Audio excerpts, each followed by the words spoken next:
Do is a long-term rebuild of the Phillies, with mixed results so far. I'm a year in. I was unable to trade Ryan Howard to anybody, so he rode the bench for me all season pretty much. I did send Cole Hamels to the Dodgers. I mean, he has to go to the Dodgers. I mean, that's or any team in real life, but I'm not in real life. I'm not seeing the point of Hamels on the team anymore. I mean, yeah, it makes the team look good, but he's one of the few assets they have. And when you're playing any kind of managerial simulation, you have to focus on the assets that you have. And that was my best asset, and it was my best chance to add, you know, players that can affect the future of the Phillies, unless I get fired, which is a possibility. As you can see, we have this fellow there, which I'm very happy about. Yeah, I don't know if you can see the whiteboard, Brad, but I have a little whiteboard thing. They could probably see my magenta marker as I circled. But anyway, so this is where we stand now. I went 73 and 89. We were not in win now mode. If you haven't seen from my screen, the owner, David Montgomery, died, and Jim Montgomery is the owner of the Phillies now. I was kind of on the outs with David Montgomery because he wanted me to extend Jerome Williams. He wanted me to be 500, and he wanted a significant upgrade in left field. And realistically, those aren't great goals for where the Phillies are now. I kind of ignored the try to finish near 500. I signed Jerome Williams and eventually traded him, which he sent me a very angry letter at the end of the season about. I did not prioritize bringing in a homegrown player from the Philadelphia area. I actually acquired Dustin Ackley, who was like the closest, and he said, well, that's cheating. He's not that close to Philadelphia. So I think we're in a little better situation long term. The prospects, if you look at the player development, I mean, the farm system's currently ranked second out of 30. So we have made some progress, just on the not the win now progress. Hopefully that'll come if I keep my job. And I'm guessing for 2015, he probably told you to try not to suck completely. Yeah, I have new goals. Let's my goals for What do you? next year. I need to play 500 ball, which I'm I might be able to. The organization's looking better. I'm close to signing Austin Jackson to a pretty. Let's actually open that up. I don't have a lot of budget to play with because since I have Adrian Gonzalez, I had to kind of get some salary back from the Dodgers. I'm not super equipped. Let's open that up. I'm not super equipped to really make a splash and to really fill holes, so to speak. So I've been looking for a couple reasonable bargains. I signed Yovani Gallardo from the Rangers. He had a off season in 2015 in the game, and as you see, I have a pretty cheap contract offer for Austin Jackson. He had just a terrible season with the Mariners. You can look at the bottom, 527 OPS injured, but oh wait, that was the year before, 593. So I'm hoping he turns it around. It's not a lot of money, and with a little bit of upside, I think it doesn't really hamper the Phillies in any. I mean, it's $2 million. So we are going to. That is where we stand right now in this game. All right. I'm guessing you haven't told the fans that they don't know what they don't understand. It's like Ruben Amaro. Good old. I still employ Ruben Amaro. He's my assistant now. He's your assistant. He Yeah, gets coffee for you. I don't think he. I would not want him to get coffee because I've said probably a lot of things about his general managership, and it might end up with coffee being spit in or worse. So when I play out of the park baseball or any kind of this sim, I like to kind of set my role in the game. I don't usually start a game and then be the type that takes over like every aspect of the organization. The minor league lineups. Since I'm taking more of a general manager role with this playthrough, I focused on the things that a general manager actually does. I'm not really going to set the day-to-day depth chart of Clearwater. I mean, I leave that to the managers because it's more realistic to delegate responsibility, because any general manager that doesn't is going to burn out very quickly. Right. Right. Yeah. I mean, I think that's the way a lot of people play it. That's certainly the way I do it too. I'm not interested in micromanaging every level of the minors, and hire coaches and managers down the line there, and kind of let the AI take care of a lot of that stuff. Yep, there's Adrian Gonzalez. You can see I also aggressively bid for some of the Cuban players that were available. You have Luis Yonder and Jose Miguel Fernandez. You look, they had really good seasons for me. I mean, they were two of my three best position players. The season I got more than 5 WAR from Yonder, and solid above average season. Look at 370 on base percentage for Jose Fernandez. So I really lucked out there. Oh, Adrian was part of my massive Cole Hamels John Papelbon trade. It was a pretty big one. I had Rajay Davis from the Tigers from another related transaction. He was in that too. It was a big trade. He was my big asset. I got the players I wanted. I also got Yimi Garcia. I wasn't unrealistic. Real Ruben Amaro from the real Dodgers. He wanted 2 of Jock Peterson, Arias, Seager. That wasn't going to happen. Yeah. He's on the bench now, but, he's a sunk cost. I can't do anything about it. No one will take him. I could just release him, but he's not bad as a pinch hitter, and he hasn't complained too much.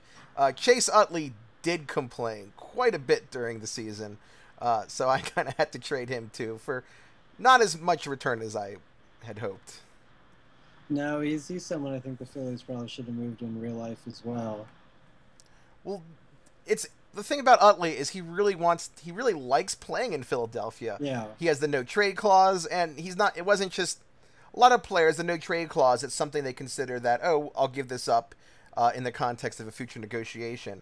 But so far with the no trade clause, he's intended to actually enforce it, which means it makes it harder for the Phillies to move him, because his use is limited. Lots of teams have second basemen.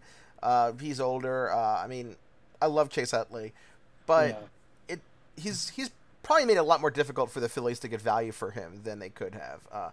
This Chase Utley wanted to go because he was mad at my record. I finished at 73.89, but early on in the season, I had a winning percentage of around 330. It was pretty brutal early on. I had some fortunate things happen in my season. I got some good starts from Chad Billingsley. I actually signed him to an extension. Cliff Lee actually came back and pitched well, as you can see when we get to it. Got 19 starts, 2.7 WAR, 2.72 ERA. So I did have some things go my way, but not before I made Chase Utley angry with me. He was very angry. Well, it's interesting Cliff Lee came back. I mean, in real life, I don't think he's coming back. But I don't either. I think typically that when you run Sims of the season, he usually does come back later in the year and usually pitches pretty well. So, but yeah, I think in real life he's probably done. That's sad. I mean, Roy Halladay, yeah. He's having the third attempt to come back from the injury with rehab, because surgery would end his season, and he's probably not going to come back if he has surgery. So it's kind of a roll the dice thing. And I would agree with you. I don't think we're going to see Cliff Lee again, which is really too bad. Yeah, it really is. It was kind of like the Roy Halladay thing. That was a real shame too. But that's life. That's baseball. But of course, in the virtual world, Cliff Lee can come back and actually pitch pretty well. And he's still under contract, right? For a while. I actually, in the game, since he pitched well, I actually picked up the option. But in real life, the option would not be very advisable. Right, exactly. It's an all or nothing thing. If he comes back, then you kind of want him, but because really they're $12.5 million in the hole, no matter what happens, because that's the decline. That's to buy out the option. I'm sorry, I have a cat here. So my team, we might win. We might go 500 this year. I would tend to believe probably not. I would need some luck from my prospects developing. I also got Joe Kelly. If you scroll down, I actually made him a starting. I actually had him in the bullpen for a while. Joe Kelly pretty much bombed like he did in real life so far. He bombed with the fictional Red Sox, and they got tired of him pretty much. And I got him. I don't remember. I got him really cheap, like disgustingly cheap. Where did I? Trying to find where I got him. Where was it? Yeah, look at I got him for Brian Bogosevich for which of course would not happen in real life, but the computer Red Sox were very displeased with Joe Kelly. So we'll see. My scout didn't like Joe Kelly either, so we'll see if I get lucky there. Well, he's cheap, so that's the upside of that, right? Yeah, not a lot of investment. I didn't have to trade anything significant. Right. So what's your so you think you're going to play 500 ball this year, and then what about moving forward next year and beyond that? And you said you got the #2 farm system, which I know is one of the owner goals in the game. Is typically the Phillies for 2015 is to improve their farm system within a couple of years. So it sounds like you might be ahead of the. Yeah, David Montgomery did not give me that. He wanted 500, okay. And he wanted Jerome Williams to that extension, which of course is just crazy talk. Why would you want Jerome? And the fans, I got letters from the fans in the game from that saying that they were angry that Jerome Williams was gone, and apparently he had national reputation. I'm like, when did Jerome Williams get so popular? But I'm hoping that if the farm system's good enough, the new owner who I have on screen, Jim Montgomery, does David Montgomery actually have a kid? Did you guys find their kids, or are they generated? Do you know offhand? You know, that's a good question. Usually, I think they're just generated. I know that every time an owner dies, it's always the kid who takes over. Okay, because Angelos died too. It was a bad season for owners. Luckily, he is lenient, so I'm not sure how this is going to work out. Lenient, but priority extreme winning. That seems like I have kind of like a bipolar owner in charge now. Yeah, exactly. Oh God, I might be Steinbrenner. Lenient but angry. Yeah. I like the job you're doing, but you better win tomorrow. Yeah, well, But he's in a good mood. Well, I'm still sort of young. I'm hoping if I get fired, I can latch on with another team. We'll see. I hope I don't get replaced with Amara. That would be the worst. You get fired and they promote. Yeah, Amara. We liked Ruben better. You're gone. And he wants you to improve the home run totals, huh? Yeah. I was 12th. The real Phillies aren't going to finish 12th. Yeah, exactly. So, I wish I had done a little worse so that it would be easier to improve. But I think I can fulfill these goals. And then you got a contract. How long is your contract for? 2018, I think. And so I'll have to not renew you too. Where is it? I always forget exactly where the little data stuff is. Oh, I should probably go in my home. Where is your office, right? Oh, there it is. I have 3 years left in my salary. I'm making $380,000 a year, which isn't bad. That is a raise, so I'm not going to complain. Right. Oh, this is my favorite. Let me get up here on the screen. I'm circling Charlie Morton here because I'm essentially getting stalked by Neil Huntington, trying to give me Charlie Morton.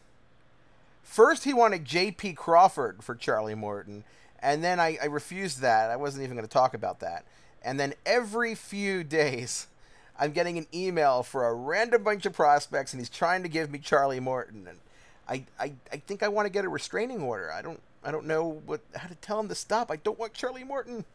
Yeah, there's an option to tell him to stop offering you that player. Oh, is there? I did not know that. Yeah, there is. And I know now you're going to ask how you do it. The go to hell option. Yeah, exactly. It's like your calls are going straight to voicemail from now on option. Yeah.